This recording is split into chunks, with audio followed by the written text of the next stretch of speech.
All right, guys, it's All Facts Media here. I'm Aaron Robinson here with my twin brother Andrew Robinson, and we are joined by the newest Penn State commit, Sam Sessoms. So, Sam, first and foremost, thanks for joining us. Yeah, no problem, man. Thanks for having me. And we want to get right into it. So, our first question for you was, obviously you had a great year at Binghamton this year. You averaged over 19 points a game and over 5 assists a game in the America East. We're first team, our second team all conference in the America East. So what went into your decision to kind of want to transfer to a higher level? Ultimately, it was I was just trying to win, and also, yeah, we were struggling there like these past years as far as like winning. Um, but I'm a kid that like to compete every day on a daily basis. I want to be pushed by my teammates, coaches, and I just want to be in a competitive environment and culture. And I felt like based on my numbers and the way I was playing in that league in my first 2 years, I knew I can push myself and like achieve more. So the type of kid I am, I just decided to enter the portal, and my goal was to go to the highest conference I could and go to a school that would, want me to like have me as an important piece, so I found that at Penn State but yeah, ultimately it was just me wanting to be in a more competitive environment and push myself. Right, right. And so obviously with that being said, like my brother mentioned before, you averaged 19 and 5 points per game this season. You decided to enter your name to the transfer portal. That had to be an overwhelming process with a guy like you who's very highly touted. What was the recruiting process like, and how were you able to navigate that with the amount of schools that I'm sure reached out to you? The process was crazy, man. I don't like it at all. Even in high school, I committed like super fast. I was like one of the first seniors committed in Philadelphia, and it was shocking, But entering the portal this time, it was the same. I had the same feeling. I usually go with my gut feeling. I make good decisions, So a lot of people around me might be like, I'm thinking too fast or just, making too early decisions, But I had a gut feeling that Penn State was the right school, and it was a great fit, But the process as far as like when I entered the portal, I entered the portal at 1:02 p.m. By the time it was like 1:12, at least like 30 something schools hit me up. So it was ridiculous, and that right there was just overwhelming in itself because you got to make sure you're texting everybody, you got to build relationships.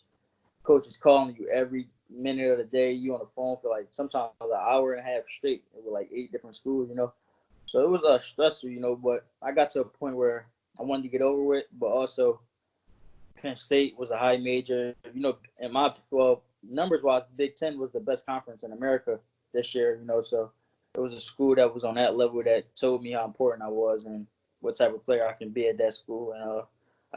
And also it's a good Philly to Penn State pipeline. A lot of past players on the Penn State, they had good things there. So I just wanted to join them. So it was simple. Yeah, for sure. Actually, that's a good point you made talking about that Philly pipeline to Penn State. Did you have any type of contact with any of those guys? Did you ask them any questions about their experience at Penn State? And how did that Philly to Penn State pipeline kind of factor into your decision to attend the university? It was well, that's the first part. They're older than me. Yeah. I know of them. They know of me, but I never like hung around them or worked out with them or nothing. But I've been around them on plenty of occasions, But they're a bunch of good dudes. But I don't know. It was just like being. It was like when you like choosing a school, you want to go to a spot where you can be comfortable. Like there's so many people in this world. Everybody come from different walks of life, societies, and all that. So you got to fit in with the right culture. And I already knew about like 8 Philly dudes that went there, and I couldn't think of any of them that got done bad by the coaching staff or who had like bad careers at Penn State. So when I seen that, I knew those guys in the past that went to Penn State came from like the similar neighborhoods, grew up the same way in Philly, and they were able to succeed there. So it just made it a lot more easier for me to make my decision. Great, great. Obviously these are trying times that we're going through right now with the coronavirus, and a lot of guys aren't able to take visits and see a lot of these schools that they're being recruited by. So, what was the process like for you, having to go through this process?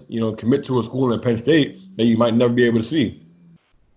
Yeah, no, it was definitely tough, not being able to visit. My initial plan was to release like my top 10 April 1st, and then by the time it got to April 15th, which was the initial deadline for the coronavirus thing, I was gonna break it down to top 5 and schedule 5 visits.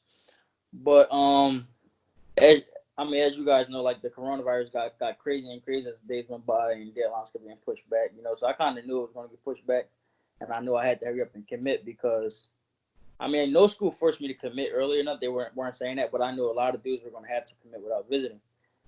So once I got the gist of that, I speeded my process up. But the important part, like, it affected my decision a little bit, but Penn State was just easily the school recruiting me the most. Their coaches was calling the most. I mean, coaching staffs, former players, alumni, news reporters, just like all these people were saying me up. But one thing I liked that Penn State did a lot, they did like a virtual, it was like on a Zoom app.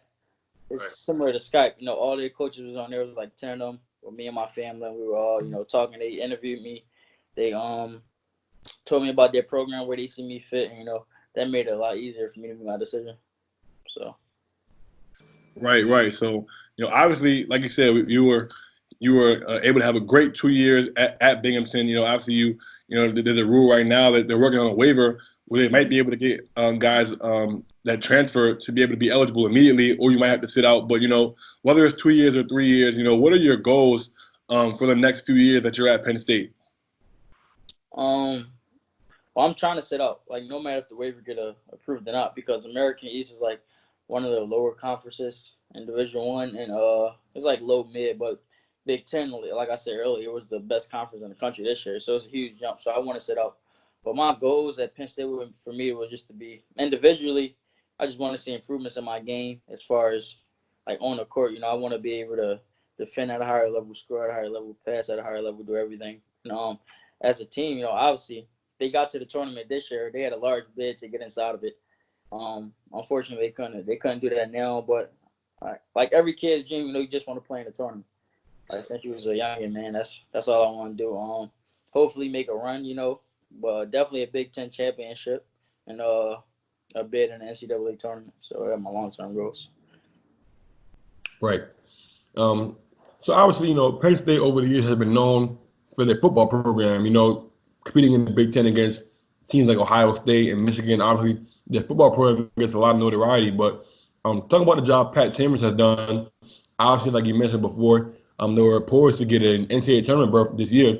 So talk about the job Pat Chambers has done in being able to develop that program and get to a point where now Penn State is kind of known as a basketball school. Yeah, I mean, it's tough too. It was well, he did a great job. You got to give credit to Coach Chambers.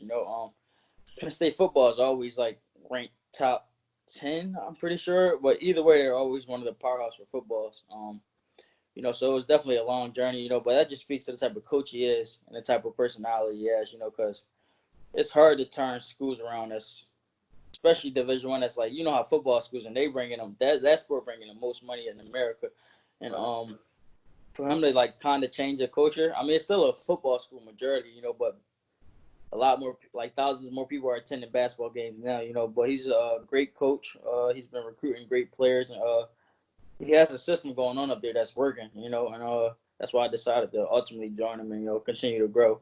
And hopefully one day, it'll be, as a basketball powerhouse, just like it is in football. Right. You talked about the football team always, kind of being perennially a top 10 team in the country. And Penn State is known, by most people as, a extremely fun school, a big school. Obviously, you coming from Binghamton, a smaller school. Was there part of you that wanted to just experience that big school environment, the football games, the atmosphere of going to a high major institution, after going to a small school for those first 2 years? Honestly, no. Like, I'm not going to the football games next year. Like, I mean, I might end up popping out with the team if they want to go, but I'm not like that type of dude anyway. As far as like, I go and have fun, but I never been like I watch football on Sundays in the house, but I'm not the type that like, let me go there. I might go once or twice. It's gonna be an amazing feeling because it's my peers, and like people. It's it's just gonna be crazy to watch, but I wouldn't say that's the reason why. Or that didn't even have like a small part of the reason why I wanted to do that. I mainly just wanted to. It was just simply basketball. This decision was all about basketball, because like I'm trying to get to the NBA or the highest level I can basketball wise to be a professional. So the last thing I was thinking about was the parties, the atmosphere, and all that stuff. Because you gotta make sacrifices, to get where you want. So as long as the basketball was cool, then I was gonna be there if it was gonna set me up to get to the highest place I can get in basketball. Right. So there's been a lot of talk in the media recently, about obviously guys like, Kawhi Leonard and Steph Curry and John Morant being able to make it to the NBA from these small schools. And people say that a lot of people, should not transfer from these small schools to these bigger schools because you can make it from anywhere. But on the contrary, there's also the idea that in order to make it to the NBA and play at the highest level, you have to compete against those at the highest level. So, kind of, what is your idea on this whole? Is it better to be a big fish in a small pond, or is it better to kind of test your talents up against the best each and every day? How do you feel about that? It's definitely like that was a big part of me thinking, But one thing about all those dudes at the smaller schools that you mentioned, and they all have great careers. Obviously, they're extremely gifted. First of all, and NBA. I'm gifted as well. But they were also like at winning schools. You probably can find highlights of them in a tournament or something. Not really do you see people from low schools like if they're not in a tournament, at least their team was like second in the conference. But my situation was a lot different. My team wasn't really like the best in our league. We were probably like the bottom half. And it was that was the one thing me and my coach at Bennington always talked about. We always talk about Dame Lillard and how he was at Weaver State, I believe. Yes, sir. But he always saying like you can be the Dame Lillard of this school, and that was like always the goal, because even when I chose to go to Shipley, my high school, I could have went to Newman's already, Roman Catholic, Emilton, all the power basketball schools, but because I always had this idea of being a small fish and what's the term? I'm talking about? It's a big fish, big fish in a small pond. And I usually like that, but now I feel like I got to a point where I was always underrated, overlooked. But now I got to the point where it's like I'm killing at this level. So now I'm like, let me just go show everybody that I can do it at the highest level there is, And once the opportunity came, I felt like I couldn't pass up on it. All righty, well, that was all that we have for you, man. We want to thank you for joining us today, man. We really appreciate you, coming on our platform and speaking with us, man. It really means a lot to us, and obviously we wish you the best in your next couple of years at Penn State, man. So thank you for sitting down with us. Yeah, no, I appreciate that, man. Thanks for inviting me onto you guys' situation. I wish you all the best of luck with this too, man. Good luck with it. All righty.